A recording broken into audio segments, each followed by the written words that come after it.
Hai.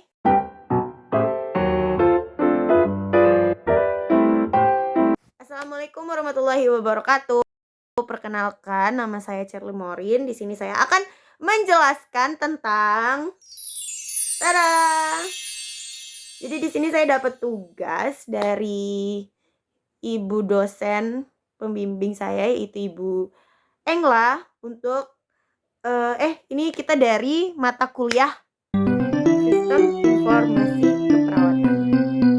Di sini kita mengambil tentang teknologi yang saya sendiri juga make.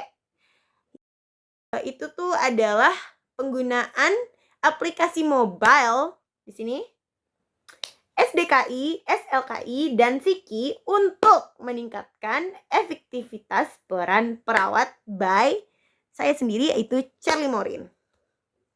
Kita next ya teman-teman. Ada 2 poin penting.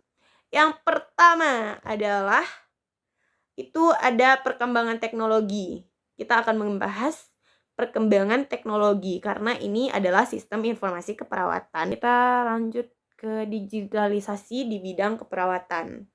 Selanjutnya ini ada tujuan presentasi saya sendiri, yaitu untuk memahami fungsi SDKI, SLKI, dan SIKI. Tentunya selanjutnya juga menjelaskan manfaat aplikasi mobile ini dalam praktik keperawatan, termasuk praktik untuk mahasiswi juga.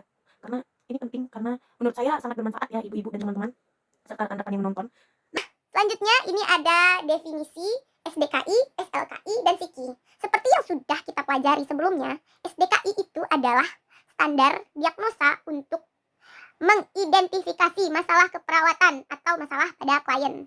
Nah, seperti misalnya klien bermasalah pada nutrisi gitu. Nah, nanti ada tuh gangguan defisit nutrisi gitu. Selanjutnya ada SLKI. SLKI itu luaran yang diharapkan dari intervensi keperawatan. Nah, kita nanti tuh kan ada tindakan ya. Kita ada tindakan, jadi kita punya kriteria hasil. Yang itu tuh ada membaik, memburuk, meningkat, dan menurun. Nah, di situ nanti ada skornya 1 sampai 5. Begitu. Jadi itu tuh tergantung dengan ekspektasi dan kriteria hasil yang kita inginkan begitu. Nanti saya akan taruh di sini. Thank you. Selanjutnya ada SIKI. Ini adalah intervensi atau tindakan, standar tindakan yang berbasis di diagnosa tadi gitu. Selanjutnya, ini kita masuk ke fungsi SDKI atau standar diagnosa keperawatan Indonesia Raya, karena kita di Indonesia. Begitu. Ini tuh ada kurang lebih 3 dengan beberapa poin-poin penting juga. Maaf banget saya membaca ini PPT-nya di sini di depan mata saya. Kalau misalnya teman-teman mau lihat, boleh nanti saya akan lihatkan di depan kamera gitu. Ini saya taruh di sini PPT-nya. Ya, di situ. Nanti ada di sini. Yang pertama ada panduan identifikasi masalah. SDKI memberikan panduan bagi perawat untuk mengenali dan mengidentifikasi masalah yang dialami pasien dengan cara terstruktur dan standar gitu. Nah, hal ini tuh kan sudah terstruktur tuh, sudah mengenali, mengidentifikasi. Nah, gitu. Nanti kita kan ada tuh 5 tahap. Nanti saya bikin masuk pengkajian gitu. Nah, ini tuh hal ini itu memudahkan perawat dalam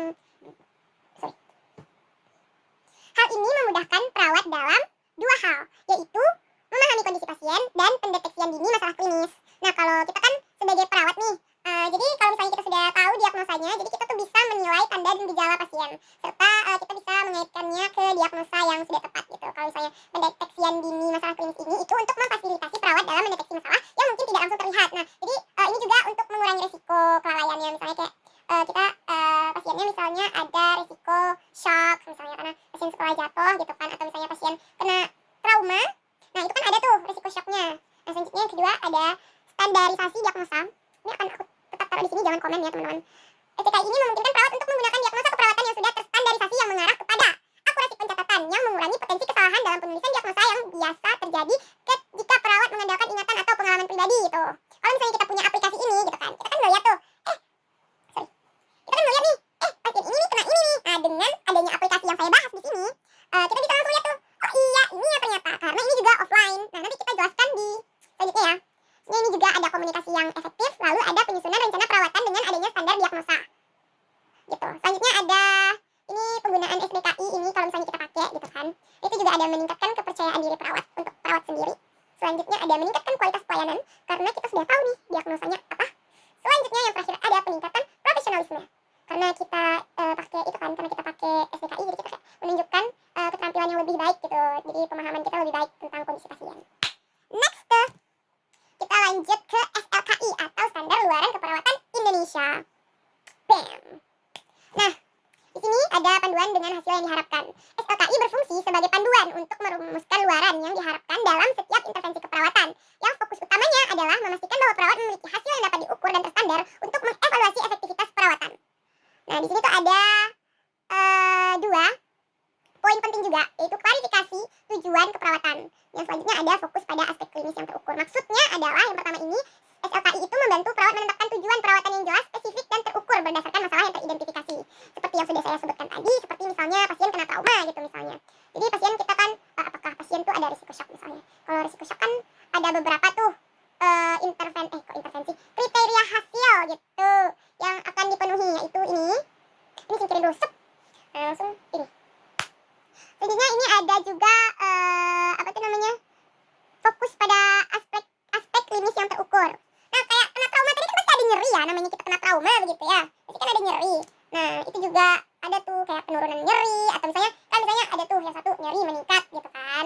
Nah, nyeri berkurang gitu atau menurun begitu. Nanti kita ada poinnya dari 1 sampai 5 begitu. Selanjutnya ada yang kedua, itu ada evaluasi keberhasilan intervensi. Nah, SLKI tidak hanya membantu merencanakan hasil yang diinginkan, tetapi juga berfungsi sebagai alat untuk mengevaluasi keberhasilan intervensi dengan memiliki luaran yang terukur gitu. Perawat dapat menilai secara langsung dengan keberhasilan yang tercapai gitu. Di sini ada 2 poin juga, yaitu pengukuran luaran setelah perawatan dilakukan sama mengidentifikasi kebutuhan yang akan direvisi gitu. Jika hasil yang diharapkan tidak tercapai, maka akan terjadilah perubahan rancangan keperawatannya. Selanjutnya ada kita masuk ke SIKI atau Standar Intervensi Keperawatan Indonesia. Ini adalah tindakan yang akan kita lakukan begitu. Ini adalah kita masuk ke tindakan spesialis dalam masalah pasien. Setiap masalah perawatan yang telah terdiagnosis. Ini ada penyusunan rencana berdasarkan keperawatan yang efektif. Dengan adanya SIKI, perawat bisa memilih intervensi yang tepat berdasarkan masalah keperawatan yang dihadapi pasien. Ini meningkatkan konsistensi dan keteraturan dalam pemberian tindakan perawatan. Apa kalian mengerti? Ya, saya juga mengerti. Ini maksudnya adalah perawat dengan ada diagnosa tadi dan luaran tadi, perawat itu bisa mengidentifikasi mengidentifikasi suatu intervensi yang dapat dilakukan untuk klien tersebut begitu. Selanjutnya ada efisiensi dan akurasi. Yang kedua, itu SIKI mempermudah proses penyusunan rencana tindakan keperawatan gitu loh, yang sudah dengan menyediakan intervensi yang sudah terstandarisasi untuk masalah keperawatan yang telah dikenali. Kalau misalnya kita belum kenal ya, kenal dulu dengan cara 5 tadi. Apa? Betul. Selanjutnya ini ada 3 poin penting. Ya, rekan-rekan bisa baca saja, itu pengurangan kesalahan dalam tindakan keperawatan, efisiensi waktu, penyusunan rencana yang sistematis gitu. Kenapa pengurangan kesalahan dalam tindakan keperawatan? Karena dia sudah sudah didiagnosa tadi kan, sudah dibikin intervensinya, jadi sudah dibikin luarannya atau kriteria hasilnya. Terus gitulah, lanjut. Ini ada penyusunan rencana yang sistematis. Selanjutnya, ini kita masuk ke peran aplikasi mobile dalam keperawatan. Nah, saya sendiri sebagai mahasiswi keperawatan, kalau misalnya dikasih tugas sama dosen, saya tuh biasanya akan melihat keadaan. Kalau misalnya kayak kita disuruh bikin asuhan keperawatan atau ASKEP, teman-teman bisa tahu kalau misalnya teman-teman itu masuk keperawatan, teman-teman tuh bakalan bisa tahu kita disuruh membuat ASKEP tugasnya gitu loh, walaupun berkelompok atau tidak. Jadi kita kan harus tetap ngerti tuh. Nah, ASKEP-nya kan ada riwayat pasien, terus juga ada data diri, identitas. Yang pertama kan pasti ada identitas, riwayat kesehatan, terus juga ada tanda-tanda vital begitu kan, ada palpasi, perkusi, auskultasi, begitu segala macam. Selanjutnya tuh pasti kan ada ntar tuh keluar tuh masalah kesehatannya, misalnya nutrisinya atau cairannya misalnya, atau nyerinya gitu ya. Paling sering emang nyeri kan, keperawatan sering dapat gitu, nyeri akut kah atau nyeri kronis kah gitu. Jadi ini sangat membantu nih, saya akan paparkan di sini contohnya aplikasi ini yang saya juga download di HP saya sendiri. Itu adalah aplikasi panduan asuhan keperawatan. Ini tuh di-download di Play Store atau di App Store, atau di platform mana aja juga bisa, sebenarnya di Google pun bisa. Nanti dia akan meneruskan ke Play Store. Nah, menurut saya di sini tuh ini tuh bagus banget. Ini tuh bagus banget pengaruhnya dalam tugas saya. Karena kan kalau misalnya menurut saya kan kalau pakai buku itu emang ada kan bukunya. Aduh, lupa lagi ngambil. Nah, ada kan bukunya. Kalau misalnya ini tuh kita cuma kayak tinggal nyari di search bar-nya aja. Kita cuma misalnya nutrisi gitu kan, keluar tuh banyak. Atau misalnya resiko, misalnya kita cari resiko. Nanti saya paparkan di sini resiko. Itu akan ada tuh. Jadi ini tuh perannya. Oh, terus juga ada yang peran aplikasi mobile yang SIKI SDK ini itu tergantung rumah sakitnya juga ada. Itu tuh ada yang langsung tercatat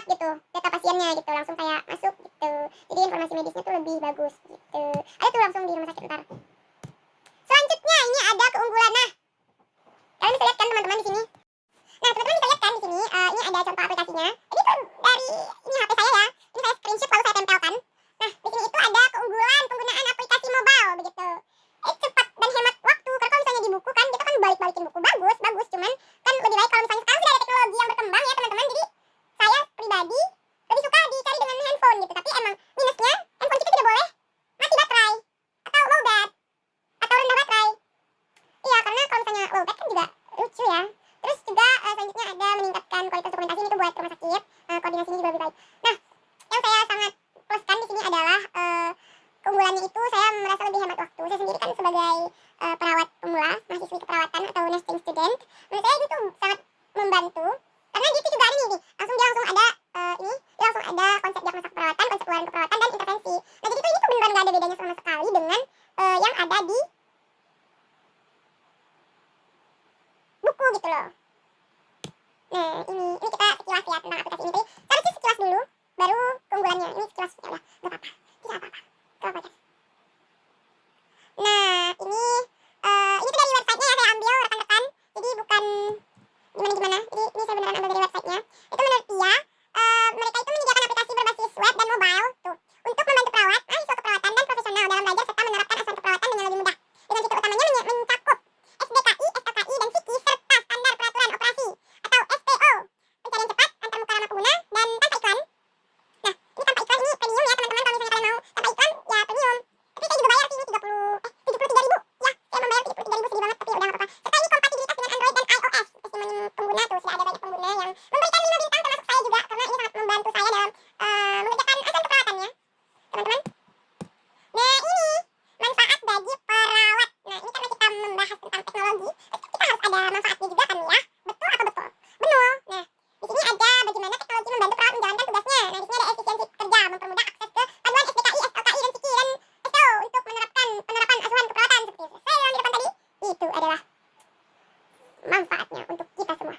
Saya merekomendasikan ini juga untuk semua rekan-rekan saya.